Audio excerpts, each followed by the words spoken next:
So the title of the talk, I am the light and the child of wisdom. And Jesus said in John 8:12, he spoke again to them saying, I am the light of the world. He that follows me shall not walk in darkness, but shall have the light of life. And I'm just going to begin by saying he was always intimately referring to wisdom, always intimately referring to her. But the religious, so what's the word I would like to use?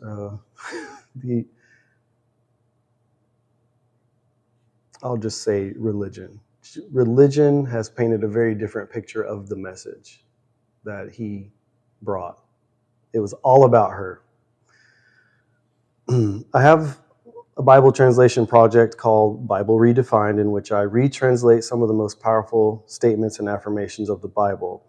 These translations are in accordance with the quantum nature of the ancient Semitic languages, from which the biblical scriptures are originally written before being translated into English.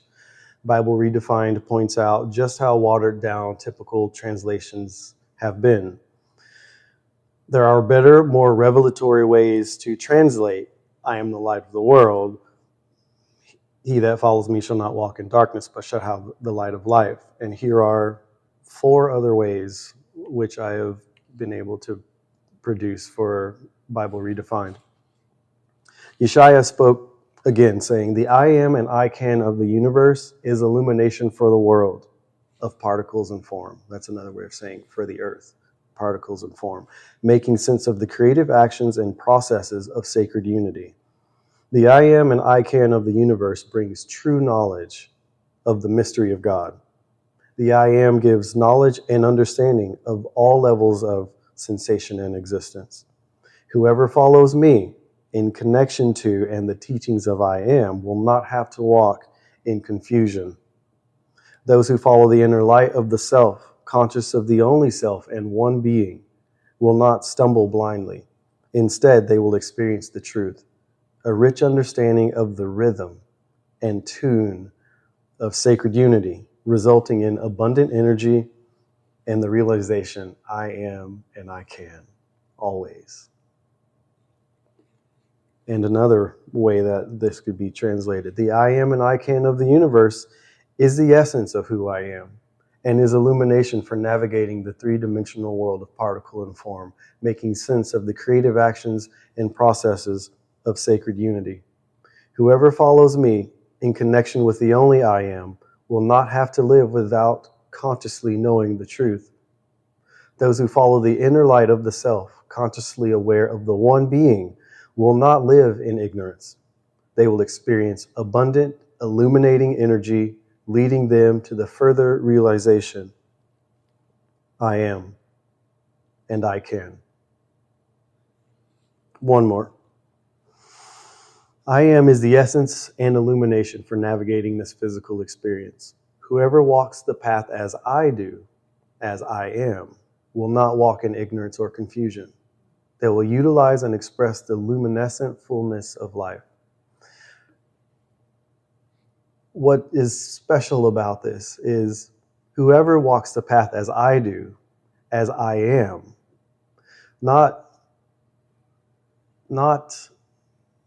okay, so Ivan may try to walk the path as Ivan is, and Lance may try to walk the path as Lance is, but the encouragement is to walk the path as I am, to drop this egocentric sense of self and the story and the narrative and the history and all of that, which you seem to think you are, but those are just your experiences. They are not who you are. A shepherd encounters I am. There's an ancient story of a shepherd whose name was Moshe. He was tending his sheep on the side of a sacred mountain called Horeb, where he encountered a burning bush. But the bush was not being consumed by the fire. Through the fire of that burning bush, he heard the voice of God telling him to free the Israelites from slavery in Egypt. Egypt is translated from the ancient word Mitzrayim. which means the life of not simply physical, but also mental bondage, distress, and restriction. So when the shepherd saw the burning bush and received this encouragement to go and free the people, he asked, but who will I tell them sent me? What is your name? And God answered, I am that I am. Achaya Ashar Achaya. Moshe, in ancient Hebrew, would set the people free by the power of the name of God. But what we miss in English is that the ancient word for name, Shem, does not mean a pronoun. It means light, sound, vibration, wave, quality, atmosphere, essence, reputation, energy. Shem includes all vibration, from the slowest to the fastest, most dense to the most expanding, including darkness. And there's an ancient Aramaic word, Shemaiah, which means the world or universe of vibration, sound, light, and energy, a sacred vibration without limit through the entire manifested cosmos. So you have Shem and Aya. And the word Shemaiah is where we get our English word, heaven. So Shemaiah extends from a center that is nowhere, and this is by ancient definition. Okay, Shemaiah extends from a center that is nowhere and everywhere and vibrates throughout creation. Shemaiah is the realm of pure energy, vibrating light and atmosphere, constantly reporting that nothing is separate, everything is one. This is the ancient word for and a more accurate meaning of the realm that we call heaven. It is not some distant, faraway place, maybe up in the sky, that we're hoping to one day make it to. It is occurring here and now. And the only barrier between us and this realm is how we think, which is intimately connected to I am. And because Shemaiah contains the word Shem, it tells us the name or experience of God is everywhere, all around us and within us. And when we are consciously aware of this, we can experience heaven. So understand, Moses set the people free by the power of the name of God, not a particular pronoun, but the light, the sound, the atmosphere, the experience, the essence, the reputation, and the energy, including all vibration, from slowest to fastest, most dense to most expanded, throughout the universe. It is by the power of this living experience that Moses set the people free. From the ancient Hebrew, that name or vibration and presence is the inevitable and unavoidable I am. In Hebrew, I am is Achaya, meaning the first of the entire manifested cosmos. There it is. So the second line on the slide here, in Hebrew, I am is Achaya, meaning the first, of the entire manifested cosmos, Aya. The first to exist, or the primordial archetypal existence or beingness, the great I am. It is the power of the name of God that sets us free from Egypt, or Mitzrayim, the life of physical and mental bondage, distress, and restriction. So, by studying the languages, we realized Jesus wasn't simply saying, I am the light of the world. He was also saying, I am is the light of the world. And remember, light is one of the characteristics of the ancient word Shem. So we could say, I am is the experience that illuminates the world. Literally, what is happening here as life, that illumination is the sense of I am.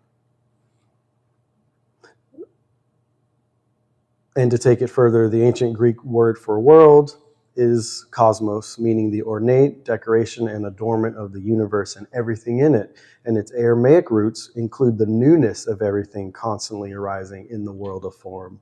So we have something like I am is the pure vibration and illumination of the cosmos or the universe and everything in it, including you. So what does this mean for us?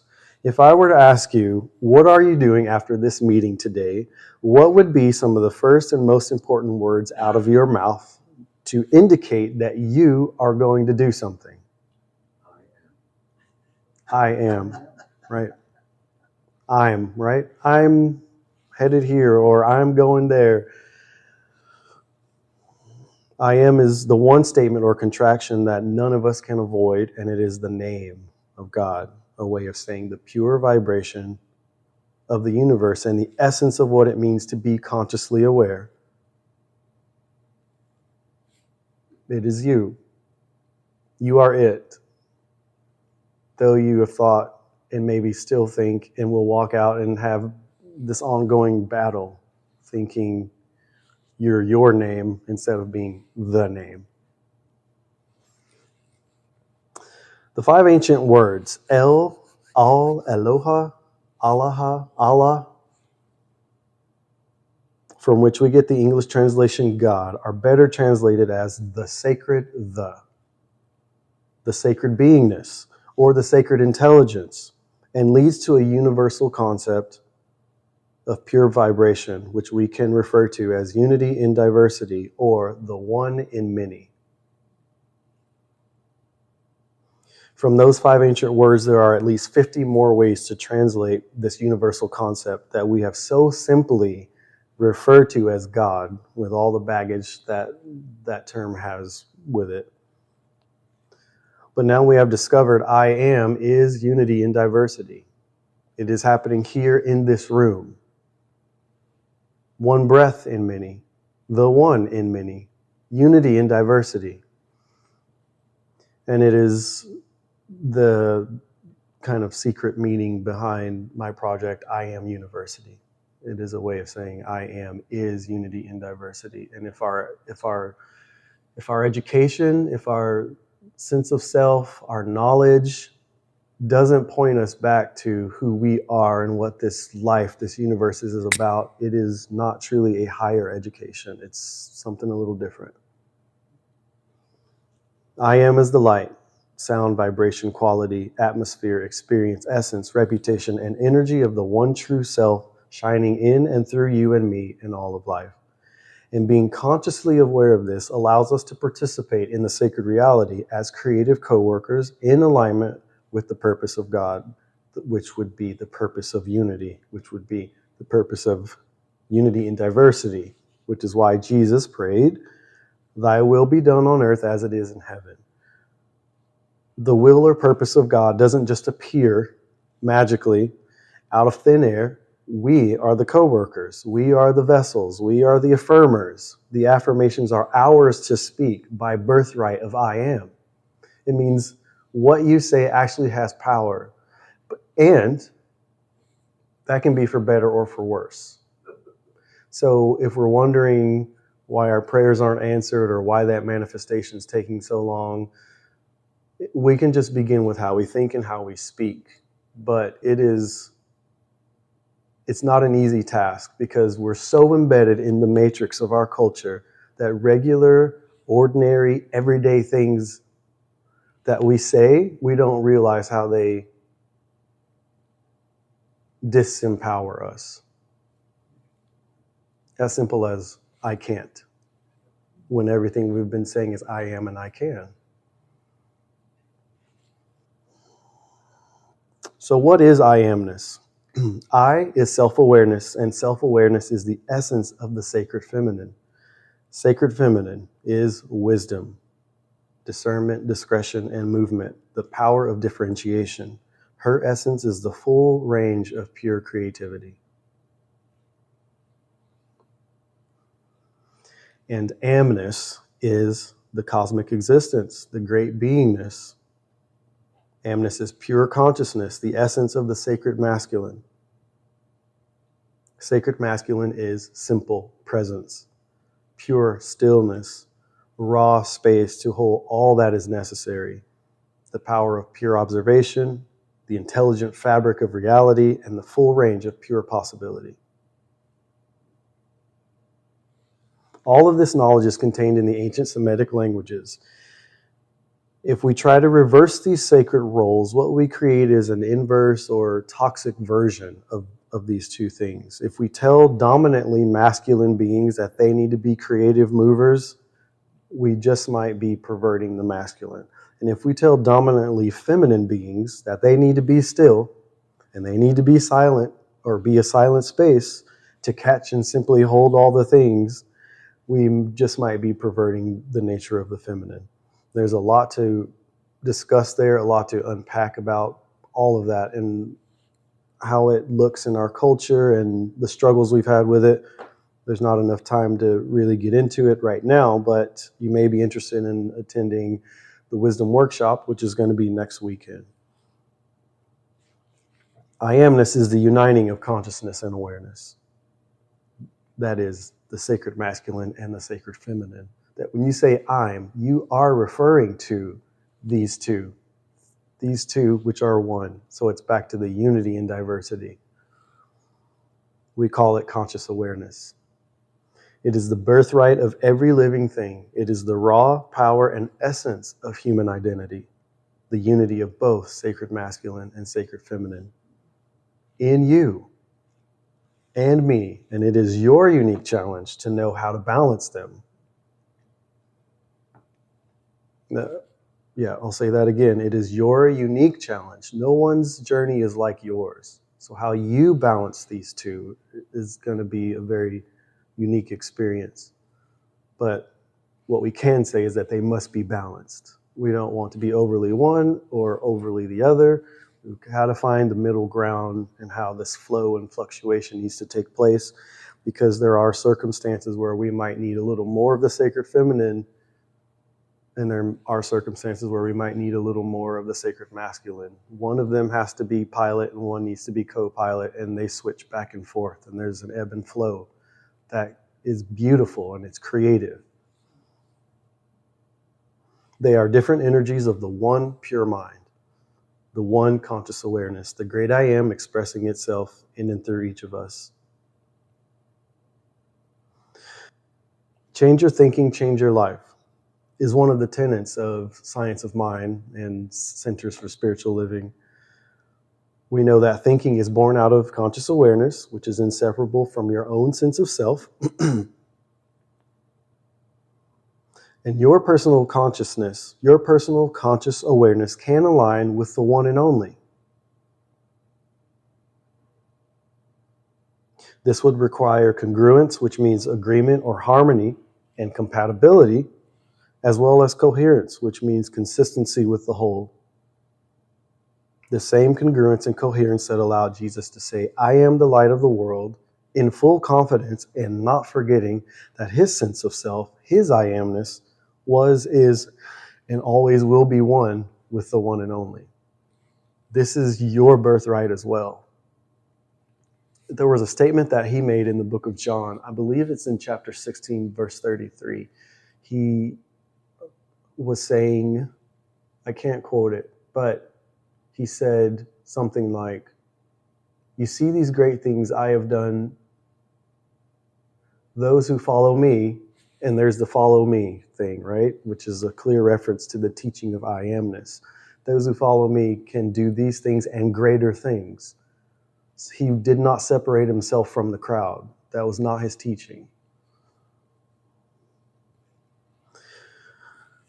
To change your thinking, to become congruent and coherent with the whole, requires wisdom. And we've already established that wisdom is the sacred feminine. She is the epitome of knowledge, intuition, and perception. Characteristics of what it means to be aware and to being able to think and being able to express. We know that thoughts are creative forces and that changing one's dominant beliefs produces a corresponding change in experience. So from Proverbs 23, King Solomon, who extensively wrote about the sacred feminine, he said, as a person thinks in their heart, so they are. And Romans 12:2 at the bottom there says, do not conform to the pattern of this world, but be transformed by the renewing of your mind. And I'd like to take this opportunity to say there's a lot of teaching kind of arising lately about the nature of masculine and feminine, but a lot of times I'm hearing them pervert the roles. I'm hearing things like, what are some of the things I'm hearing? It's things like, well, just take the definitions I'm giving you and just switch them. That's what I'm hearing oftentimes in a lot of the teaching in sacred circles. That maybe the woman is meant to hold the space more than a man. But according to ancient knowledge, that is not correct. And that the man should be the mover, always moving, always creative. That is not correct. Still owning the fact that we must balance the two in each and every individual person. So it's not as easy as saying, oh, it's only this or it's only that, and you can only do this and you can only do that. It's not that way at all. But biologically speaking, and even hormonally speaking, we see how the definitions with the ancient words really do match if we watch closely with how humans interact. It's there, you know. And Jesus said, wisdom is vindicated and shown to be right by all her children. That really powerful, sacred feminine attitude that we heard at the beginning. He had this to say about her. He also called her the helper and the comforter and the spirit of truth. John chapter 15, I can't remember what verse, but he said, the comforter, I will send the comforter to you, or the comforter, I must leave so the comforter may come. And some translations say the helper. Some translations say the advocate. And in religion, the comforter or the spirit of God or the spirit of truth is always a he. But being true to the text and being true to the ancient culture, it was not a he thing at all. Another saying that we find in Centers for Spiritual Living is there's a power in the universe and I can use it. And it's very reminiscent of something Jesus said. He said, behold, the kingdom of God is within you. There is a power and you can use it. So I'd like to clarify a little bit about this verse with the THV translation that I work on. First of all, I'll read to you what it typically says before I read what's on the slide there. When the religious leaders of his day asked when the kingdom of God should come, he answered, the kingdom of God doesn't come with observation. You won't be able to say, look, there it is, or look, it's over here. Behold, the kingdom of God is within you. All right, so before I read this again, there's a little more I'd like to add. It is that the word for kingdom, Malkuta, in both Aramaic and in Hebrew, it is a feminine gender term. So it's more like the queendom of God. This is, and when you see it in the language, it's just right in your face. You can't ignore it. I say you can't ignore it, but obviously you can, and obviously it's happened, and obviously it has a huge impact on our culture. We've lost touch with her. We've lost touch with the true sense of what it means to be human because we think it's about a kingdom when actually it's about a queendom. It's the domain of the sacred feminine. And that doesn't mean it's so tough at the three-dimensional level to have these discussions because when we think feminine and masculine, we might also instantly think female and male or man and woman more specifically. And it's not that specific about man and woman because again, I amness, which is conscious awareness, which is the uniting or the marrying of feminine and masculine is in every single person. So we can't just narrow it down to man and woman. It's not, that's just ignorance. But in at the third dimension, this is what we struggle with, and it's part of our journey as well. So it's okay. but the queendom of the great I am is within you. Okay, so the living, moving force of vision that creates each present moment. That's one way of translating this queendom. And here's another way: the influence and inspiration of sacred unity. And here's another one: the rule and reign, power and purpose of unity and diversity is not something you'll find in physical existence. No one will be able to say, look right there. This reality, this realm of the first and domain of the only governing experience of I am, the unified field of identity and purposeful vision, the authority, counsel, and provision of the sacred one is here within you, individually, in your midst, now, among you, and within you all.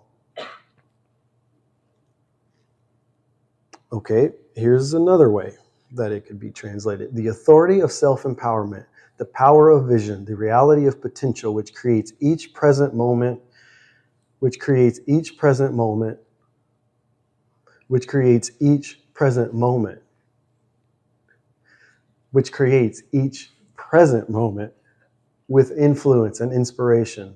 The full flowing energy of the I am and I can of the universe is not something you can take with a lust for control as a platform for your ego. You got to drop the old story and the way you see yourself to access this. You don't know that it's a lust, but I'm telling you, it's something like a lust. The story that plays in our minds about who we think ourselves to be, a platform for our ego. The power you desire doesn't come by watching and waiting, wondering what they're doing and what they're up to, and the emotional games we play, the manipulative chess and checkers we go about in our lives. The great I am is within you, all of you. The ability to experience the creative power of the I am and use it to positively influence and shape the world exists within you. The absolute source and resource is within, through, and as you. One more. The reign of empowerment you look for does not come from watching outside, waiting for it to happen externally. It doesn't happen by guarding property, status, or wealth. That's a slap in the face to our culture. It will not appear as something or someone outside yourself. The I can of the Great One, which will free you, comes from inside out, from an agreement deep in the belly, the gut, your deep center of intuition and devotion, purpose and passion. Then your inner community expresses itself. Did you know you have an inner community? Internal family systems.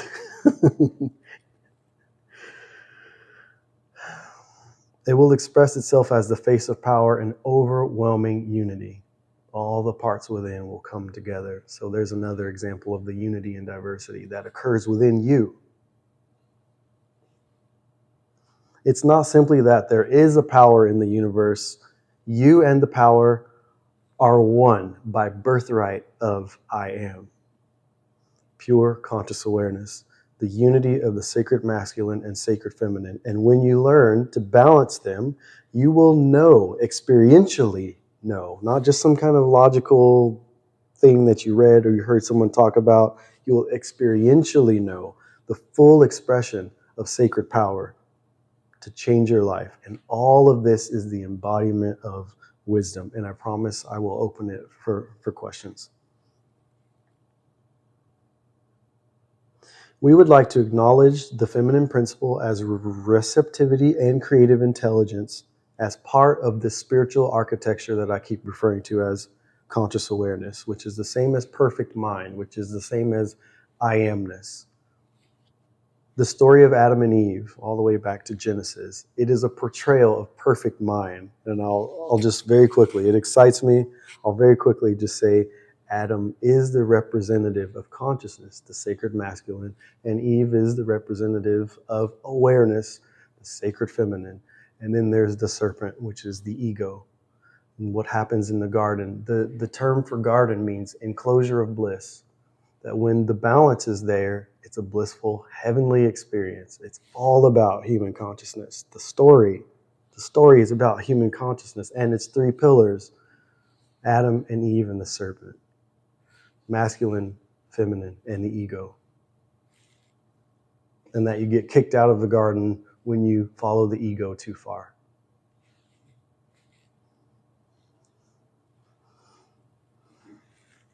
We are encouraged to initiate change, which is the feminine principle, and to make room for change, which would be the masculine principle. And in that interplay, wisdom is lived. Wisdom is expressed through us.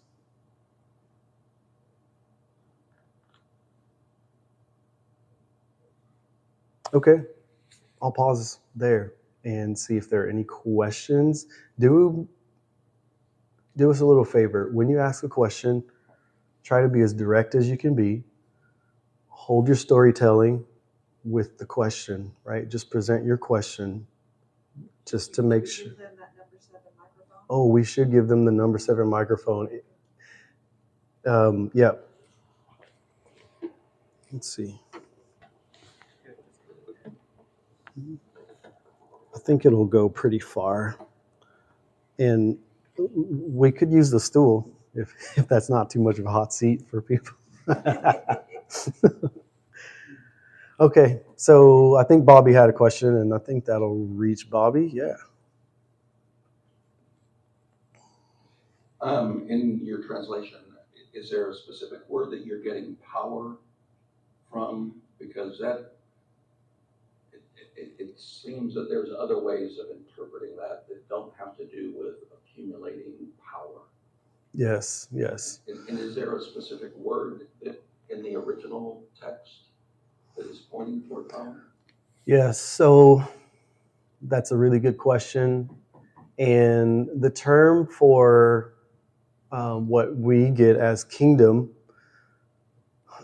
just remember, one word in the ancient language can give us a whole sentence in English. So power comes from the one word that we get as kingdom.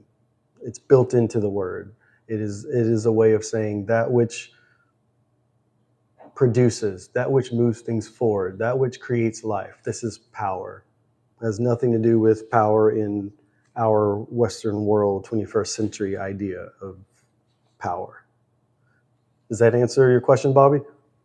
Kind of, but this whole verse is in a response to when is the kingdom of heaven going to come, right? And he's telling us, what I hear in this verse is he's telling us, don't wait for the kingdom of heaven and don't look for it out there, because the kingdom of heaven is within you. Yes. And so that's, to me, I hear that to say, you don't have to do anything but realize that we are already divine. We don't have to do anything other than relax into our divine isness. Yes. And that's what I hear out of that. Yes. Not about accumulating power and being able to do, and maybe I'm just tripping over the word power. Right. Yeah, I am in total agreement with you. What you're saying fits very well with the text. And yeah, there is a way in which we look for. Remember earlier I was saying you may not recognize it's a type of lust, but it is. And a type of lust is a way of saying a sort of way of looking for control or power. But the true empowerment is this idea of this reign, reign, REIGN, this expression of sovereignty. Yeah. Okay. Great talk. Thank you, Gilbert. Speaking of sovereignty and speaking to that relationship with the Holy Trinity that you referred to, and that you can further clarify that this Holy Trinity, Adam, Eve, and the serpent, as a Holy Trinity, and how that can be integrated and or reconciled with one's own personal stairway to heaven. Mm-hmm. Whereby, if you're going to go to heaven, the snake's going to go with you. Is that correct? I mean, when you embrace the Holy Trinity, don't you have to be able to carry your own cross, and don't you have to be able to resurrect from the carrying of that cross, from being male, female, and the Holy Spirit? Thank you. Really good question. And essentially, the answer is just yes. Yeah. Thank you, Gilbert, for delivering the message so clearly. The serpent, we're not trying to get rid of the serpent.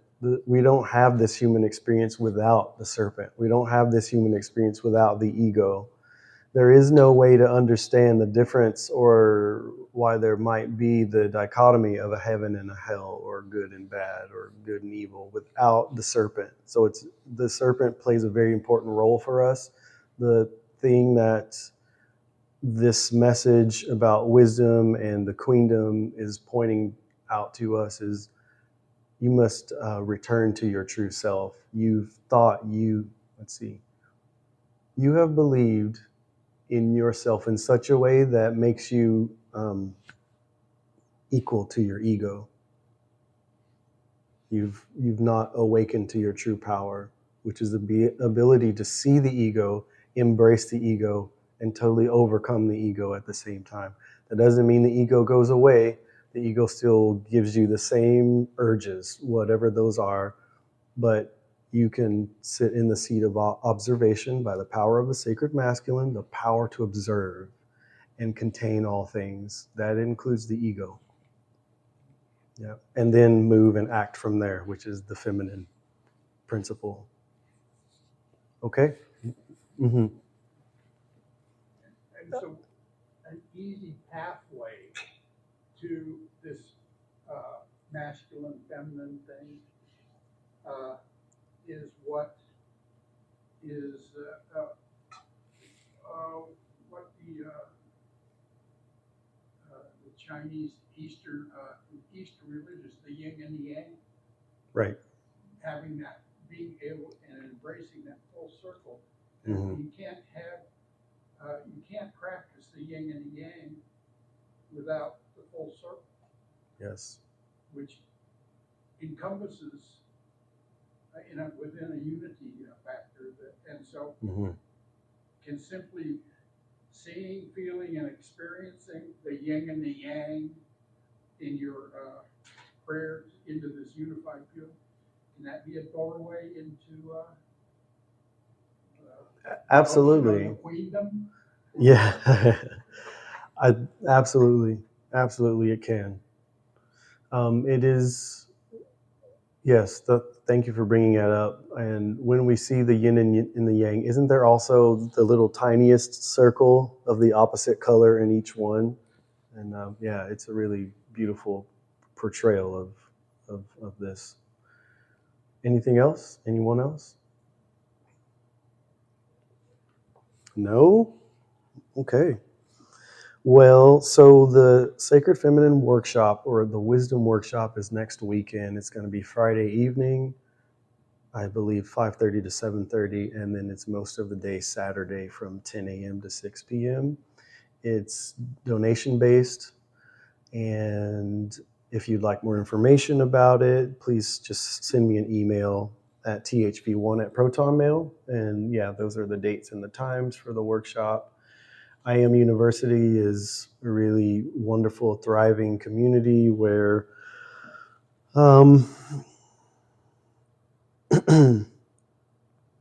where we're learning to put these principles into work as far as personal growth and community building and business development. It launched in September, so it's still a baby, and there's a lot of room for growth there, but it would be lovely to invite you. And the Wisdom Circle that is launching now, and that's for our sacred feminine types. And we have the Gravity Circle, which is for the sacred masculine types, have their own private spaces in I Am University, and they meet face-to-face in IRL, in real life as well. So in real life, you have to, right? It's a thing these days. I am is you, and you are the light of the world. It is your birthright to be able to say, I am the light of the world. In fact, there's another verse where Jesus said, he clearly said it. I'm just going to look it up while we're here. I know it's in Matthew, and I think it was in the Sermon on the Mount. And even in plain English, you can read this. You are the light of the world. This is in his sermon, speaking to all the people who showed up to hear it. A city that is set on a hill cannot be hid. Neither do men light a candle and put it under a bushel, but on a candlestick, and it gives light to all that are in the house. Let your light so shine that they may see your good works and glorify your Father which is in heaven. That they may glorify the sacred masculine, the realm of the pure consciousness which contains and holds all things. When people see the light shine through you, they can connect to pure consciousness.